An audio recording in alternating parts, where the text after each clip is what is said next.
This is the Holy Cross core component mock, and it's mock number 3.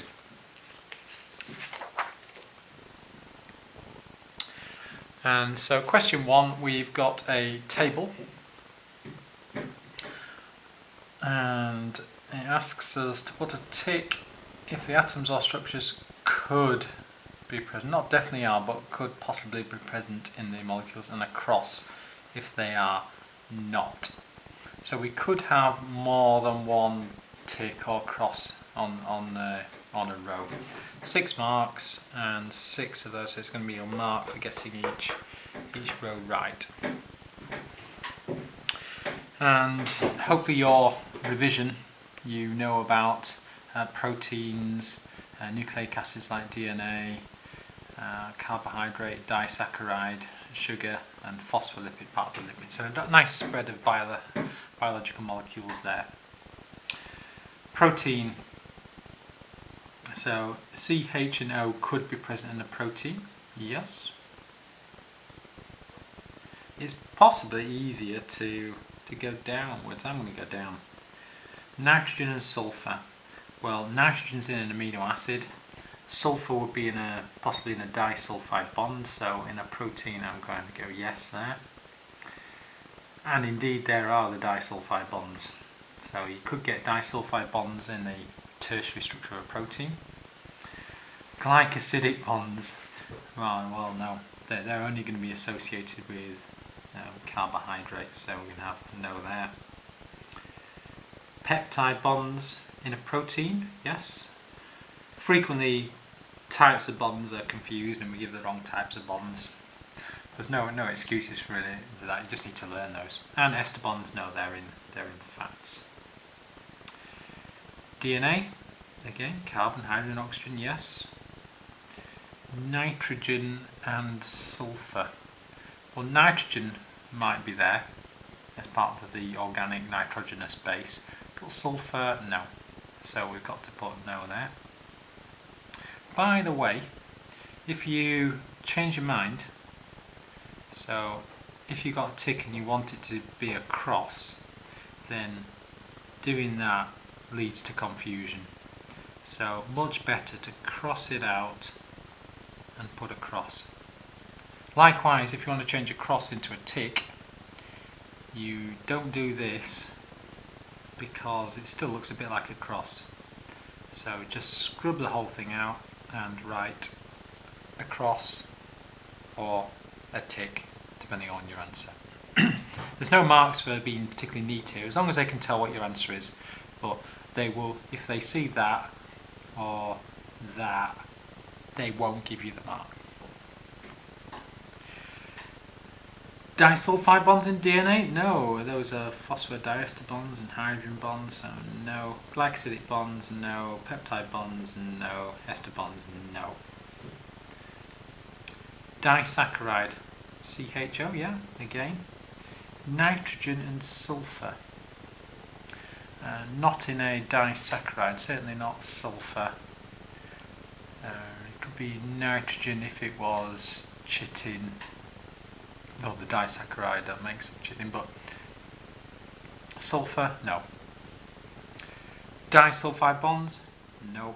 Glycosidic bonds, yes. Glycosidic bonds between monosaccharides to make a disaccharide, yes. Peptide bonds, no. Ester bonds, no. And lastly, our phospholipid. Again, have we got CH and O present? Yes.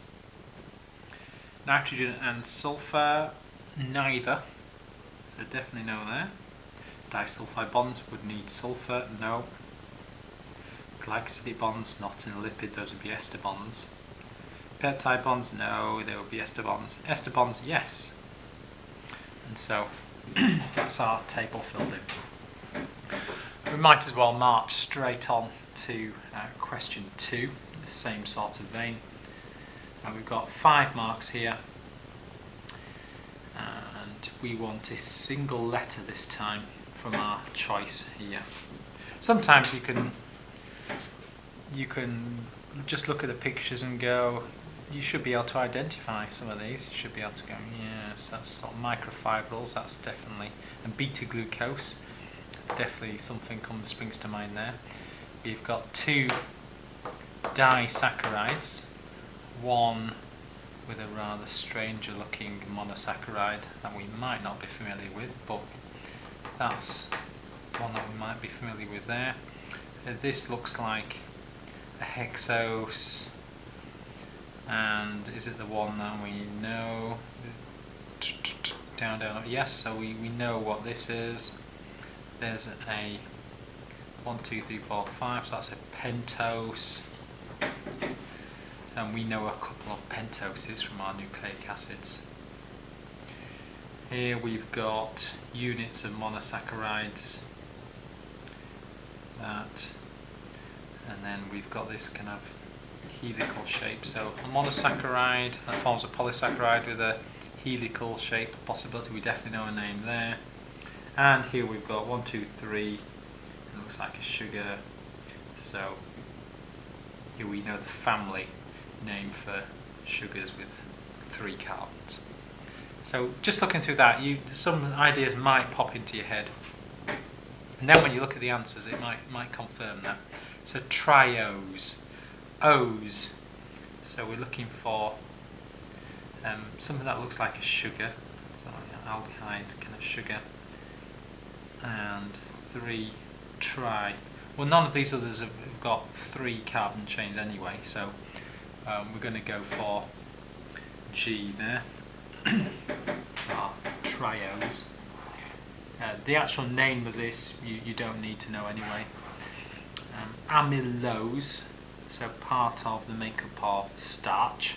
So we're looking for a polysaccharide. And there's only 2 polysaccharides there, one up there and one down here. And we know it's alpha glucose, and these look like alphas. There'll be glycosidic bonds all on the same side, and that's why it's going to form a helical shape, and definitely not microfibrils. So F looks like amylose. Maltose. So maltose is a disaccharide made from 2 alpha glucose units. So 2 possibilities there, and we're looking for 2 alpha glucose units. And we got down, down, up, and was down there, down, down. So that looks like our 2 glucose units there, and they're identical, whereas those aren't identical. So those are all clues. So we're going for C there. Cellulose. You should be able to pick cellulose out. The structure of cell walls. It looks strong. It looks like a rope. Beta glucose, microfibril. Absolutely no doubt there. And alpha glucose. Well, we've been asking you to draw alpha glucose again and again. It's on the videos, molecules you need to be able to draw. It's on the monosaccharides. You should be able to recognise and draw alpha glucose. So that's the easiest one, right at the end there. And that's 5 marks, which you definitely should have got.